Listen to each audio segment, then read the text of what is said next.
When was the last time you felt a clear alignment between your competence and your learning and your personal mission and the mission of the organization where you serve? When was the last time you felt that? That true and deep alignment between everything that you're about and who you are and what you're good at and where the organization is going. And here's the second question. How important was that alignment? How important was that alignment? I'm Dr. Rob McKenna, and welcome to the Wild Conversation, where we make the best thinking in psychology, leadership, and organizational science accessible to leaders who are willing to learn and edit for their sake, and also for the sake of other people. And today, we're continuing our series on staffing problems.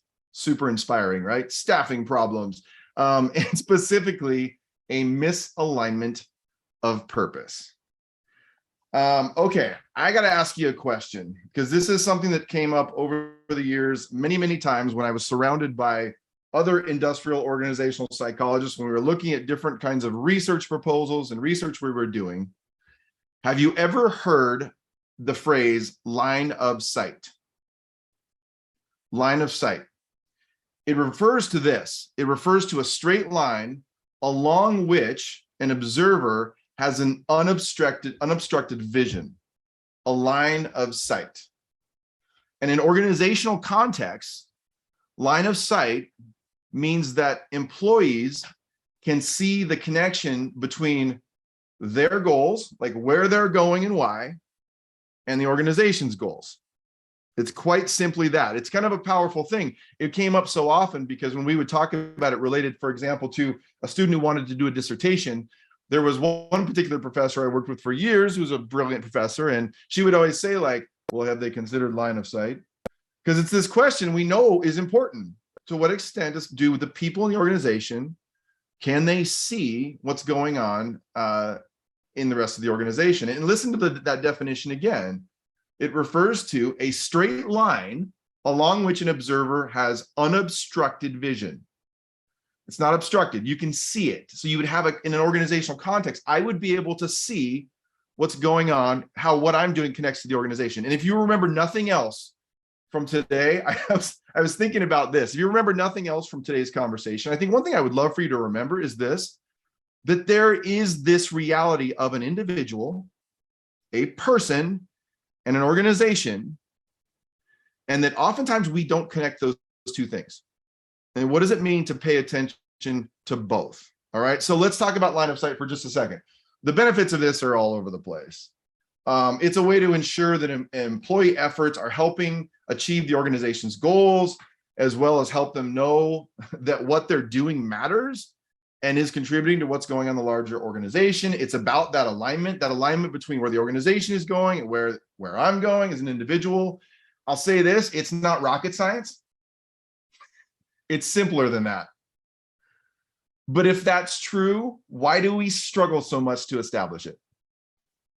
You know what I'm saying? Why do we struggle to simply do something as simple as thinking about how do I connect with what the organization is doing? Why do we struggle to provide a clear line of sight? A straight line in which an observer has an unobstructed vision that links together what they're doing to what the organization of their team is trying to accomplish. And here's the goal from a whole person perspective, because you know that that's what we're about, is whole and intentional leader development and people development. The goal is that employees have ongoing conversations about where the organization or their team is going and their unique contribution to that purpose and that goal. Line of sight is an ongoing conversation. And I think that's really important to think about. It's like when you look through the set of binoculars. I remember we had binoculars in my house when I was a kid, and they would sit around every once in a while. You grab them because you wanted to see something. And every time you picked up those binoculars, you had to adjust the focus. Like every single time. Why isn't it that it just stays that way? There's a lot of things going on. Your eyesight changes. The distance to what you're observing changes. Other people have picked up the binoculars, right? So line of sight is a working and living, changing, and unobstructed, straight and clear line between the observer and what they're looking to see. It's living and breathing. And I think we have to, that's really important, because so often we think like, let's get line of sight and now we're good. We're good for the next 10 years. And all of you know, your leaders, you're like, no, it doesn't work that way. It's something we have to continue. It's a conversation. It's ongoing. It's living and changing. And because organizations are moving, obstructions will come. So it requires that ongoing working at it, moving, reflecting, communicating. It's not one and done, but we treat it that way so often. I'll tell you, this last week I had retinal problems. I was driving home this last week. It was actually 2 weeks ago now. I don't know if any of you ever had retinal problems. I didn't know it was a retinal problem, but suddenly it looked like someone had spilled ink across my eye, and it was moving. It was like this crazy experience. And so I called my brother-in-law, who's a doctor, and he goes, "You need to go to the ER. Like, this is not normal for you to have this thing. Like, half of my vision." I'm okay. I met with an ophthalmologist, had some work done, which was not comfortable. But I will say this, that it's fascinating. Most days I just see. Most days I just see. I don't see perfectly, but I see. But when I no longer could see and something was obstructing that vision, other things became important very quickly. And if it was I started asking myself, if I could no longer see with my eyes, how would I make sure I still could see? It was just, I'm telling you, like, it takes you to these weird places when you're like, I am going blind. You know what I mean? And so let me figure out what this is going to look like in the future. So what does this have to do with our staffing challenges? Like, this is the title of this, and this idea of misalignment of purpose. And I just want to lay out 3 reasons I think we struggle in this that we've talked about. So some of this will be a bit redundant, but as leaders, one of the challenges is oftentimes we haven't defined the purpose yet. We may have defined the goal, but we haven't defined the reason for the goal. I will tell you over and over again in the work that we do, I think Daniel even mentioned this last week, is that so often you can't establish a line of sight to a vision, mission, or goal that doesn't exist. Like, it's just, so it's like, we don't talk about that, right? Oh yeah, we want that line of sight, but how do you establish, if I don't know what I'm looking at through those binoculars, I can't even begin to focus. Like, what focus means nothing. I don't know what I'm looking at. So we've struggled, and I'm not blaming us for doing this. I can't tell you how many successful financial businesses that are succeeding financially, at some point they go, why are we doing this? And it's not enough to say, I want to 4X my business. You know what I mean? So that's one reason we struggle. You can build businesses sometimes without this, but at some point it'll be exposed. Number 2, our people haven't been invited to see it yet. It's one thing to define a mission and purpose of the business and hang it on the wall or like a poster, but it's an entirely different thing to create a regular cadence of conversations that allow each person to wrestle through that mission, to have that conversation. That conversation takes guts. And then number 3, if we don't have an articulated purpose, this is that whole leader development thing, our managers won't know what to connect to. The leaders in our organization, if it's not there for the organization, they don't know what to create the conversation about, which obviously leads to a team working together in foxholes that are missing something. You know, teams are like in the foxhole together, but if they don't have an alignment so why are we here? What is that bigger vision? And so it does require a little bit of work. And last week, Daniel highlighted the work of Ben Schneider and his work on employee engagement. So if you need to go back and listen to that, then take a listen when that's available. The idea of person-organizational fit and some of the work that Schneider did. And what Daniel described as the ASA cycle, attraction, selection, and attrition. And this is an amazing and huge contribution that Ben Schneider did to our field and to organizational thinking and working and doing. But what he really called out, this is fascinating, you all, that it's like that this needs to be called out, but it did. What he connected together with what's sometimes described as macro organizational behavior, like organizational strategy and all that space, to micro organizational behavior, which you know what that is? Psychology. The psychology of the individual. And so he called out this necessary connection between the two. And at that time period where this writing was beginning, it was more focused on the macro side. And so he's calling out that individuals matter in the context of an organization's life cycle. And Daniel mentioned this, that the 3 parts of that, attraction, selection, and attrition were the three pieces of this whole fit process. And the idea with attraction is that concerns the fact that an individual's preferences for a particular organization is based on fit, personality, values, motives, and the match with the organization. And that oftentimes, there's some interesting research on that, is that a lot of times it's a draw to that original founder's vision. It just so happens that way. And I'm not saying it always is, but it happens that way. So attraction, we're attracted to things where we see that match. The selection is about the formal and informal selection procedures. That's the hiring process used by organizations in the recruitment and hiring of people with the attributes that the organization desires. And many organizations explicitly use fit as a criterion in their hiring process. An organization will recruit and hire based on that fit. Was his second proposition. And the third thing is this: that attrition process, that process part of it, refers to the idea that people will leave an organization they don't fit. Right? No kidding, right? But we didn't always think about this. But there are other variables at play for sure, including economic variables. So I'm not dismissing that. Fit isn't the only thing, but there are other things, but it does matter. And there are some really big questions in this. What does alignment and line of sight have to do with fit? And what questions does it raise? So here's one of them for me. What is our organization implied? What is our organization's implied or explicit purpose, like reason for being here? And I think one of the things about this is that I also want to be careful. If you were to ask me, like, who's responsible for fit? A lot of times there are certain people who will blame the organization. And there are certain people who will blame the individual. Isn't it both of our responsibility? You know what I mean? Like to figure ourselves out and to figure out, whether the fit is there. I think it's probably both. Another question, is it okay to have a strong culture? And I would say, yes.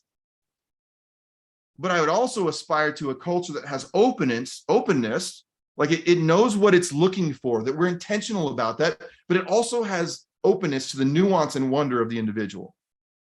You know what I'm saying? So it's not like we just don't bring in everybody that's exactly like us, but I think it's a necessary component that people like, do you believe in what we're trying to do? But then it also has space for an individual to breathe is very interesting. And then the last thing is, what does this have to do with whole and intentional leader development? And I ask myself this: why is that risky? I will tell you that the fundamental undercurrent of when we put a system for whole and intentional leader development inside of an organization and begin to create conversations where people are discerning more deeply, why am I here? What am I good at? What's my competence? What's my purpose? Do I have support? Let me talk about my performance and where I'm missing it, where I'm hitting it, and might talk about my readiness and my learning. And when we start to link that, because that's what we do, it's fundamentally what we do when we put the system in place and conversations regarding it, and we start to link the business need and direction to a person, like when that process, it is a process of line of sight. We don't call it that every day, but it's like people are beginning to discern those different things. And you don't have to call it alignment for it to occur, because once those conversations start, but there is a risk. The risk of whole leader development is that you will be inviting people into a process and a set of conversations that your leaders and your people, you're inviting them to discern not only their contribution and performance, but their purpose and motivations, and that they will begin to think about their why. It's why I told some of you before that Daniel and I got asked this question by a CEO said, so if I use this system for my people, will some of them leave? And Daniel and I looked at each other, we said, yes. And that CEO said, good. But it takes guts to say good. It does. And so I want to invite each of us, and just in this closing, as we think about this, in this conversation, to take that alignment conversation and make it personal. And I want to think of the line of sight and a living and moving intersection between where I'm going and why, and where the larger system of people around me is going and why, to make that conversation personal.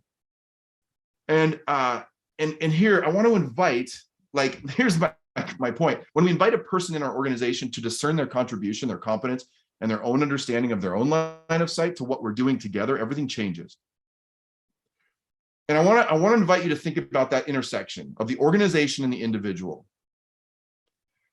Intersections are interesting. They're often more interesting than long straight roads because they offer choices. Isn't that crazy? I don't know why this stuff kind of gives me chills. They offer choices and an opportunity to see different things converging. What's happening? We ask this question, what's happening at the intersection of your personality, your development right now, and the organization, family, or community context within which you live and serve? In other words, what's important for you or others to understand about the things in you that are remaining the same, the things that are changing, and the larger system of people with whom you live and work? And that a growing awareness of that reality and that intersection is a great place to start getting ready and starting to create that alignment. If we did life in a vacuum, here's what I find fascinating about organizations. If we did life in a vacuum, it might be really lonely, but it also might be a lot easier for some of us. You know what I'm saying?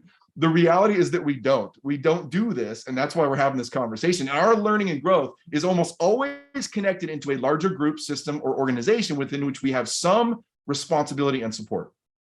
And while focusing on our own personal development goals is really important, it's not the only thing.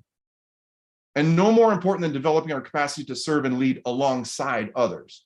That's really what, when you think about organizations, it sounds so cold. But when we talk about an organization, we're talking about a group of individuals that's come together. Our personality, our character, our learning, our feelings, and even our competence to do certain things well almost always happen in that larger context. And whether that context is the corporation you work within, the not-for-profit that you serve in or lead, the family you lead in or co-lead, or the community that surrounds you, your development and readiness is wonderfully interwoven within that context.